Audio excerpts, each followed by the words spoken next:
There it is. Hello. Oh my gosh.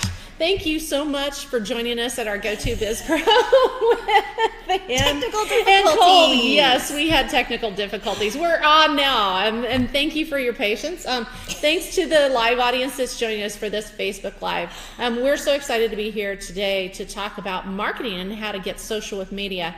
But I just want to remind everybody, we started the GoTo Biz Pro Peers and Resources series because we have so many resources in the Kansas City area for entrepreneurs and startups that it can get a little overwhelming at times. So the Innovation Center, we field about 600 calls a year of, hey, I've got an idea.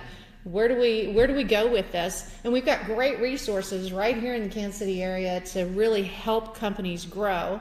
And so we decided to do Facebook Live to introduce people to our resources so they can reach out and connect to them. So today we have with us Ann Cole with Think Viral KC, and it's a fantastic view of how we interconnect and how we connect with our audience on social media. We've done through the GoTo Biz Pro series, we've had Casey SourceLink. She was our inaugural because that's like the mother of all information here. We've talked to Seed, we've talked to Digital Sandbox, we've had some of our peers that are at the Innovation Center. And so this is, as we have an audience, you are very welcome to ask questions. You would just post those questions. If you hear a voice coming from the other side of the camera, that's Xander Winkle, our producer, and he's going to read those to us and then we can answer. If not, the wonderful thing about Facebook Live is actually people can watch at their convenience too. Yes. And so I also want to say thanks to WorksLab. We're in WorksLab co-working space and they've allowed us to come in today as it fit their schedule. So Ann, thanks again for joining us today. I apologize for the technical difficulties. That is okay. It's been fun. The wonderful thing about live stuff, yes, right, is yes. that sometimes you have to wait for live to happen. So, so we were talking offline, and as we were waiting for this, we were talking about there are things. It doesn't matter if you're a food business, if you're a tech business, if you're a service business, if it's office oriented. Whether you're a startup or whether you're well established, there are just things that are common throughout the theme of how do you market, how do you do business, how do you conduct business, and how do you market. Yes. Yeah. And so you're focused really on that business to business connect, but we're all humans. We're connecting together. Yes. Yeah. And a lot of it is the social part is really the whole business. It's a part of your business plan. Mm-hmm. So regardless of what industry you're in, regardless of if you're retail, if you're industrial, there's still the business of talking to people. Mm-hmm. And if you don't talk to people, you will go out of business. And it doesn't matter if you're e-commerce, it doesn't matter what kind of business. You still have to talk to other humans if you ever want them to pay you money. I mean, it's a human thing. Well, and that's really interesting because we see a lot in technology and people are talking about artificial intelligence, and you have this voice coming back to you that you may get attached to because it's a lovely voice. Yes. But somewhere on the other end is somebody making the program run. But when we talk about business to business, commerce to commerce, and we talk about messaging, again, you have to kind of know your audience and where you're rolling with that message too. Yes. And a lot of people take to social networks and immediately use it as a promotional tool and put all this stuff out there that they have going on that people can buy from them. And it's the fastest way to turn people off. Because we're on social networks to be social, and we're there to talk with our friends and hang out with our family members and whatever. And so for a business to be in that environment and then expect us to want to change the way we're behaving in that environment to suddenly talk about business, it's like you came to the pool party with the HR manual, and we do not want to talk about that. We want to have a beer, we want, where's your swimsuit? And that's what Facebook is like. So it's like a giant pool party. You still have to act like a professional, but it's very personal. People are there for personal reasons. They want to talk to other people. They don't want to see automated messages come through their news feeds. So with like social media, like Facebook and so to use the Facebook example, if I'm posting, I'm coming at them with a product that I'm going to sell. That's akin to being a telemarketer, kind of interrupting their dinner. Yes, And so Or their happy hour. Well, it is. Our whole reference of it is these social networks are like parties. And if you send the same person dressed in the same clothes to all the different kinds of parties, when there's all these different kinds of things going on and different kinds of people, you kind of look silly. Yeah. Because that's not how we really act. Yeah. You know, we don't go to the bachelorette party and behave the same way we do at the breakfast corporate party, and then the same as we do at the family baby shower or whatever. You know, everybody acts different. There's different crowds there. And so Facebook is an environment.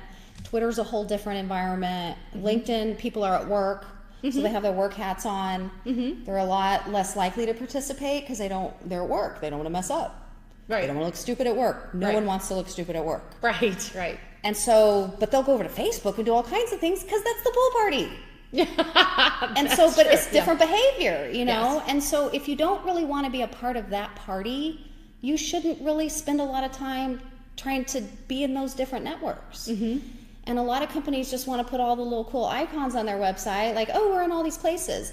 And then they just disappoint potential customers that go there and realize you're either not there, your last post was 2012, or you're automating the same thing that we can see.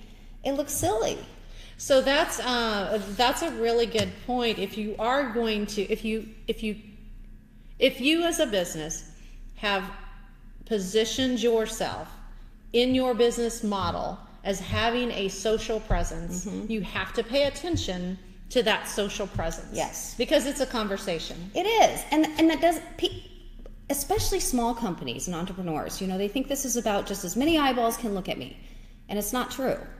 It's about the right ones looking at you. But the only way that you can really do that is by first paying attention to who you actually need to buy from you. Ah, there you go. Okay.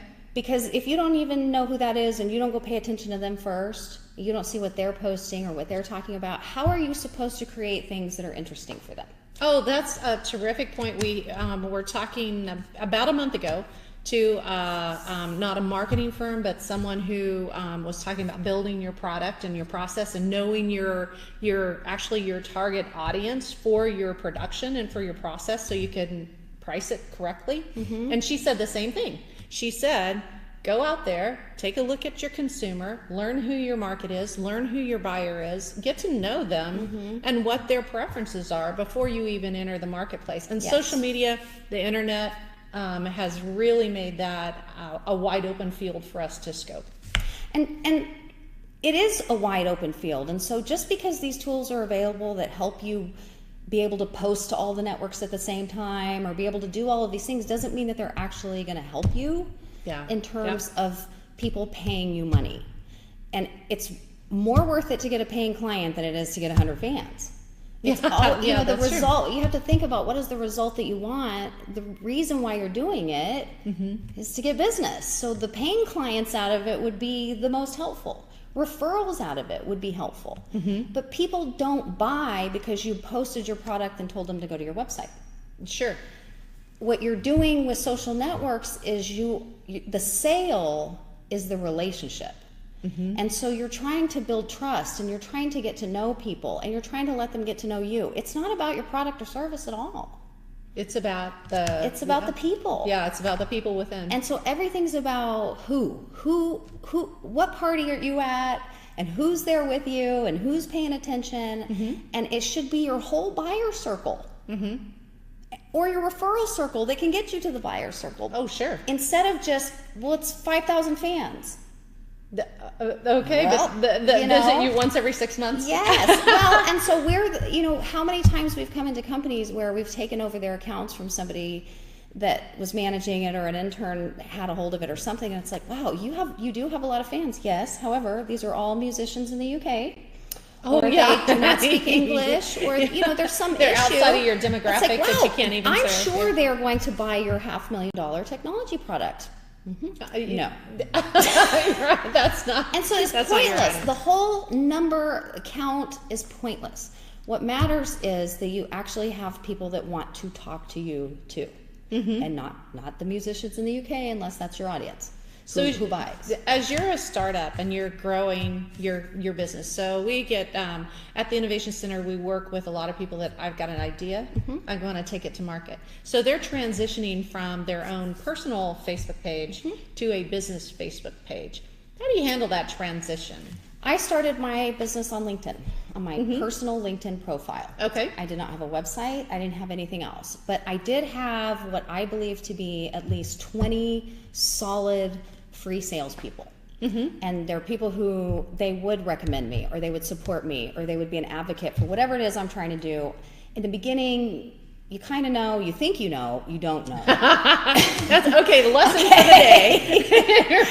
And so you try to outside of media lesson for the day. Because you try to put all these things together, and at the same time, and it's too much. There's so much noise online. Yes. And you get so excited, and you're going to have a blog, and you're going to put your website together, and you're going to be on Facebook and Twitter and Instagram, and all this is like, wow, how are you going to have time to make money? Yeah. And it's too much. So what I thought is, well, if I can just at least be at the party where I know my buyer is, and just start helping them with the problem they're having, which at the time was everyone was lost on LinkedIn. Sure. And I felt like I was a little ahead of the game here. I had to figure this out. I've been in commercial sales, so this would actually be a good way to help them, is just to be at the party and help them. And that snowballed into people needing more explanations. And so then I had to start a blog, which was just a one page, here's how you do it, because I can't write that long of a post in LinkedIn. Right. But the whole preface was on, here's how you do it. Here's how you do it. Here. Until somebody finally wanted to pay me money for that. But it was me taking the initiative to be proactive and decide, first of all, which party, because I can't do all of this, and I'm not all together yet, and I don't have a website and all that, and I don't want to look stupid. But where can I be that I can provide the most value and that's going to actually have the best return for me? And for me, in the business I was in, it was LinkedIn. So as you look at, as any business would look at their page, and they'd look at, so I'm old, so I think of Facebook and LinkedIn as the two things. I'm not on Instagram as much. I'm not on Twitter. So that's, again, you have to know where your market is and where they hang out. And what they're doing. Just because a whole bunch of people are on Snapchat doesn't mean they want to talk to your business there. You know, nobody wants to say they found their lawyer on Snapchat. So you have to really think about, well, just because millions of people are over here, doesn't mean you need to be there. Are they buying over there? There's a whole lot of people on Pinterest getting ideas, putting their boards together, and then going to Walmart. They're not necessarily buying there. They're not spending dollars there, yeah. And so if you're going to invest time in a social network, I mean, at least do just one, really well. Yeah. Where you're going to pay attention, you're going to spend your time, your people are there. And that was kind of what I did with LinkedIn, was, okay, and then I started getting them to hit like, which is a big deal. It's hard to get people to do anything. Right. And so to hit like on some of the things I was posting, and then it was like, hey, this is good, because this is validating what I'm saying. Sure. And when they like it, their connections see it. I'm on to this. Oh, yeah. I really started to be like, this is good. But the same thing is with any of the different parties, is you're really just trying to figure out, if my people are here, I'm going to work this one so good, and boy, they are going to love me here. And that's great. No one's judging you because, oh, well, you're not at the Snapchat party.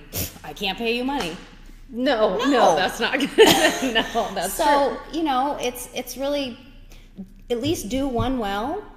Focus your time there, because you're going to be spread too thin. And, you know, and then oversighting other people being spread too thin. So it really, you do have to pay attention. Absolutely. There is, and it is part of messaging. I don't necessarily want to see what kind of wine you had last night. Right. Or the food that you ate last night. But I do want to know about you as a person and your business values and how you want to act professionally within your page. Something you said earlier, and I apologize because I just went completely over it. When we are putting together our social media, and we're guilty parties here too, and so this is going to change within the next 24 hours because we have our Twitter feed linked to our Facebook, which is linked to our Instagram. So it sends this mass message out, and so we have friends. Scammer. I'm not on purpose. Not on purpose. I'm just old again, and I didn't know. But no, seriously, it is a conversation. And so to respect the people that have liked us, that say Yes. we want to be part of your network, we can tell if it goes from one to the other to the other. And it's not, and so we think we're doing it with good intentions, I promise. But it's a conversation, and we need to respect each other as the audience that we want to learn from. Because for us, it's, here you go, here's information for you, but I also am looking at your page because I want to learn from you as well. Yes. And it's, you know, the whole back and forth. You and I are sitting here having a conversation. It'd be really hard if somebody kept cutting in trying to show us their flyer. And then if somebody just says block, get them out. Yeah. And nobody ever goes back to unblock you. No, because we forget about it. So it's over then forever. And so doing that, really, you may think, oh, you know, I'm getting all this stuff out there, but you're also getting blocked left and right, and people know you're not really at that party. You just sent the flyer guy. Yeah. And they want to talk to you. Yeah, that's right. Yeah. So it is about making sure that you're having a communication, that you're using social media. There's a strategy. It's social. There's a strategy to your use, so you can't ignore it. Being Organization. Social, you have to be organized in using social media. I mean, there is an organization to being social. Just like I'm going to go to these different parties this week. Okay, well, what time? How long are you going to stay? Because you will be lost in the news feed for 9 hours. No. Yeah. What time is the party? How long are you going to stay? To where you have some different goals set up. So we've pretty much broken all the rules in what we've done today because we're all interconnected on our social media. We had technical difficulties, so we were late to the party.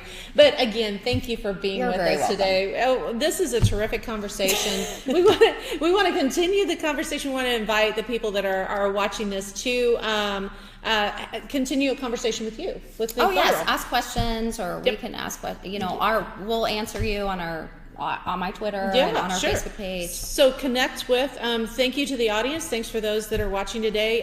Watch for new and upcoming events in the coming weeks. We're going to have a person that trains professionals on how to understand and read an audience and how to work with their clients as well as if they're presenting, because you're always presenting. Yes. How to present to the audience and to the clients. We're also going to talk to some folks in HR about really kind of again making sure internally that as you're a company and as you're growing, as you're building people on, you're also building culture too. And you're also going to get a social media policy if you are going to talk about HR and hire someone to do your social media. Because you need rules. That's exactly, oh my. Yeah, and that was another That's thing. an HR topic of internally, who manages it, who owns it. Because we come in a lot of times to companies where it's crisis mode because the intern has basically taken everybody off as an admin. Great. Oh no. Now what? The Where's gone. the intern? Who knows how to get in? Yeah, that's exactly right. Or somebody is mad and decides it's okay to do these certain things. I'm quitting anyway. Well, that's your whole reputation. That's exactly true. And we had an HR focused attorney, and one of the tips that she told us as the tips of the trade is you can't go out and scope out on social media. You can't, I mean this in the kindest way, stalk who you're going to potentially hire because you may learn things about them during that process that violates HR rules. Yes. So that's something that we learned as we were having that conversation, that you think all media is public and it's social and it's out there. There's just some parameters to it. And it is, you have to think of it as strategically. Otherwise you are overwhelmed. Otherwise I do go on your post and I see you haven't posted since 2012 and I don't think you're real. Right. And so for business and to business, it's about making sure that you're real with your audience. Yes. Connecting with them, having conversation and building reputation. Yes. So it all comes down to character and reputation. It is. You're building trust with social networks. That's all right. that's about. That's amazing. Well, thank you again for being here. You're very welcome. This has gone really quickly. Thank you all to the audience for being here. Thanks again to WorksLab for having us, and we look forward to next time.